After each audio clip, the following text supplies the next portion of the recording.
I landed in a solid place with indirect lighting, and there were stretchers around, and equipment hung from the ceiling. It was like a facility or clinic, something like that. Right in front of me were beings, these three little hooded guys. They looked exactly like those beings from the movie Communion. Today, I'm going to share a near-death experience story. We'll be stepping into the shoes of Bill Letson, a firefighter who found himself in the midst of the harrowing flu epidemic of 1994. Stay until the end of the video, and you will witness the encounters with enigmatic beings and a surprising revelation about the true nature of death. Let's go to the case. Every time I tell this story, I simply start smiling because I feel everything back. It was in 1994, I was working as a firefighter in Santa Barbara, stationed at Station 11 in a paramedic vehicle. I was an engineer and the driver, and there was a powerful flu epidemic in the region. Many people were sick, and the emergency rooms were full. We went to a patient. She was confined in her room and was really sick. It was obvious that we had to act fast because everything in her was wrong. So, I grabbed the oxygen and ran. I got to her, put a mask on her, and while I was adjusting and tightening it, she let out a big sigh because she was so relieved that we had arrived. I was inhaling, and I felt my lungs filling with her breath, and I said, "Well, if this isn't an inoculation, I don't know what is." A few days later, I was really sick. At this point, I was very ill and at home. I was on the brink. It was hard to get out of bed. I was vomiting, going to the other side. In the afternoon on the third day, I was looking in the mirror and said, "Wow, I don't even look like myself." Even though everything was dark, my heart was racing, beating at around 150 beats per minute. I tried to measure my pulse because it's a good indicator of blood pressure, but I couldn't feel the pulse. So, I knew it was below 80. I called my niece and my sister, and my niece answered. I tried to talk to her, but all that came out was a whisper, and she knew there was trouble. She hung up and called for emergency help. The Santa Barbara County firefighters came and took care of me. They did a wonderful job, starting with high-flow oxygen. It was evident that I was severely dehydrated. They put me in an ambulance and took me to the hospital. When we entered, the place was packed with people, both children and adults, all suffering from the same powerful flu. I was placed in a room, and they kept changing the 4 fluids.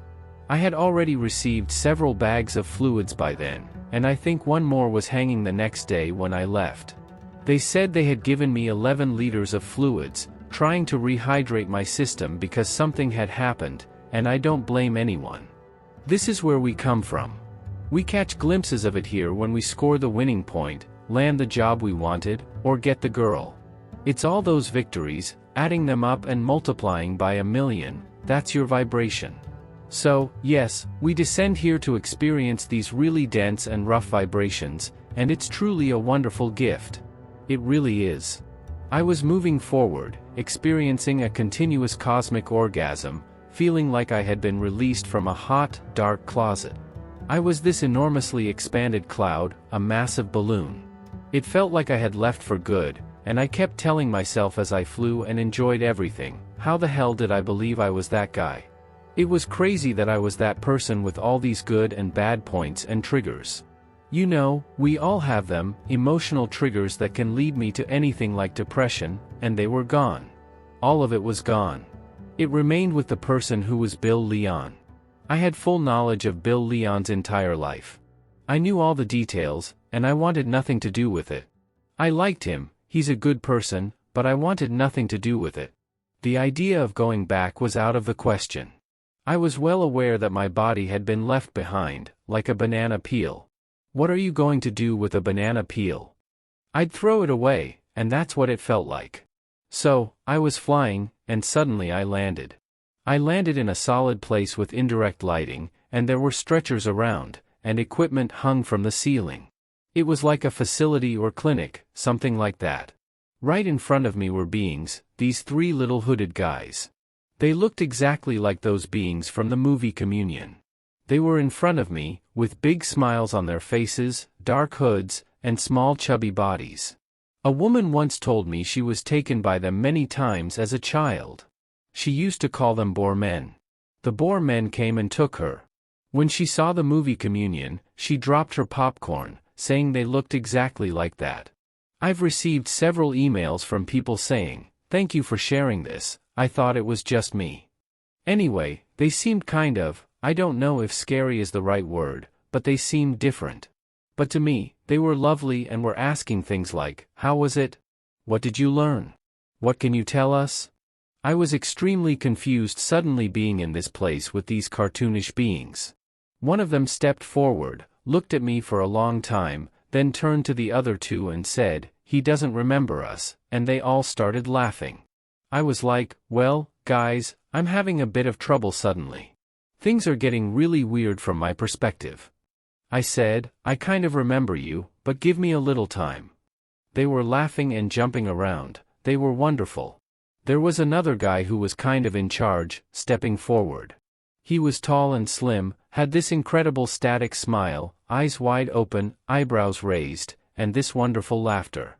Obviously, he was in charge, but he was the best boss anyone could have. He wasn't strict at all. When he approached me, my throat tightened, and my chest expanded. I thought I was going to break down in uncontrollable tears of love. There was so much love emanating from that being. It was overwhelming, paralyzing, and I just loved those people. He was cool, every time I said something, he chuckled.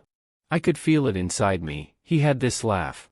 I got the impression that, from an outsider's perspective, it was a parent-child relationship, and he loved me unconditionally. At one point, I said, "I'm not going back, no way, never. So, I guess I'll have to move on from this place eventually." And then, you know what comes next, a life review. Do you want to start with that? And he just loved that.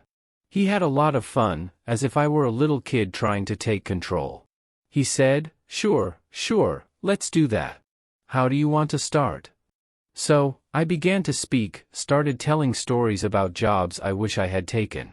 You know, my wife and I received an offer for a job on an island off the coast. We were going to live on this remote island alone, taking care of the wildlife. It was really isolated, an hour by helicopter from the coast. She wanted it, it was right up her alley. I accepted a firefighter job. I still wanted excitement but wanted to have done it for her because she never asked for anything, but she wanted this. So, I talked a bit about that and some other things. No one was listening, they didn't care. It was evident I was brought there for a quick presentation, and I wasn't going to stay. It wasn't the end of my life, and I was the only one in the room who didn't know that.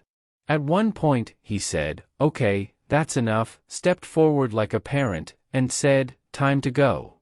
This shocked me, and I was like, "Go back? I'm not going back, no way." And he said, "Yes, you have to go back. You have things to do, and they are important." The three little guys seemed like they had been assigned elsewhere in the facility. It was just him and me. He stepped forward and said, "Okay, you're going back."